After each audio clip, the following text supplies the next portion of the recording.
Di video kali ini, gue pengen bahas 7 kebohongan uang yang bikin lu miskin. Karena uang itu adalah mindset. Jadi, apapun yang ada di pikiran lu, itu yang bikin uang lu berapa. Dan ini gue akan bahas virus-virus yang bisa disebarkan oleh orang-orang miskin. Kebohongan pertama yang disebarkan oleh orang miskin adalah uang itu jahat dan orang kaya itu egois. Ini adalah ajaran sesat. Ya, karena uang itu adalah netral. Ini banyak banget virus disebarkan oleh orang-orang miskin, keluarga orang miskin, orang tua orang miskin, dan teman-teman orang miskin. Mereka bilang bahwa uang itu jahat. Lihat yang punya rumah bagus itu pasti adalah orang jahat. Dia pasti penjahat, dia pasti melakukan sesuatu tindak kriminal untuk mendapatkan uangnya. Lihatlah artis itu, dia bisa kaya ya, dia 30 tahun ngartis, dia pasti cuci uang. Uang itu netral. Uang adalah kaca pembesar. Apakah kalian nggak pernah melihat ketika truk jatuh ya, bawa makanan, bawa telur, bawa apapun itu, ujung-ujungnya apa? Dijarah oleh orang miskin. Apakah ada orang yang punya uang banyak lalu jadi jahat? Ada. Ada yang punya uang banyak lalu jadi berbagi seperti Warren Buffett dan membagikan 99,9%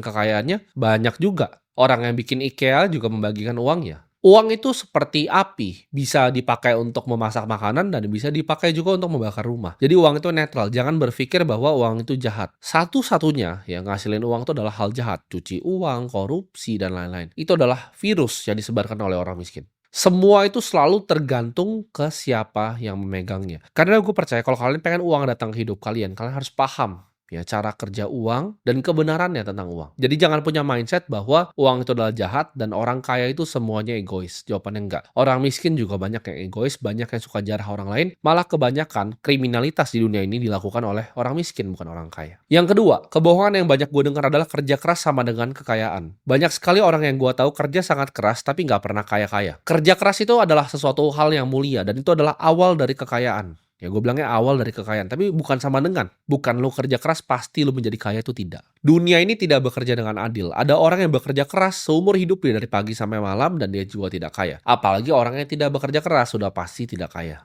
Yang bikin kaya itu bukan kerja keras, tapi kerja benar, ya, kerja dengan hikmat di ladang yang tepat, di waktu yang tepat juga. Kadang dunia ini tuh bukan seberapa keras lu mendayung, tapi lu mendayung dengan kapal apa. Ada beberapa industri di dunia ini di bawah matahari ini yang bikin lebih banyak orang kaya dibanding industri yang lain. Itu adalah fakta yang terjadi. Kalian semua yang di sini itu harus belajar melihat peluang yang biasanya orang lain nggak bisa lihat. Apakah lu bisa jadi orang kaya dengan jualan nasi goreng bekerja keras dari pagi sampai malam? Jawabannya bisa. Mungkin lu nabung untuk bikin gerobak kedua, gerobak ke-10, gerobak ke-20. Lalu bikin cabang rumah makan pertama, lalu rumah makan ke-20. Bisa nggak bikin ratusan juta per bulan? Bisa. Tapi apakah itu kaya raya? Tidak. Kerja keras bisa. Ya, bawa lu sampai kaya, tapi untuk kaya raya tidak bisa. Dibutuhkan industri dan pilihan industri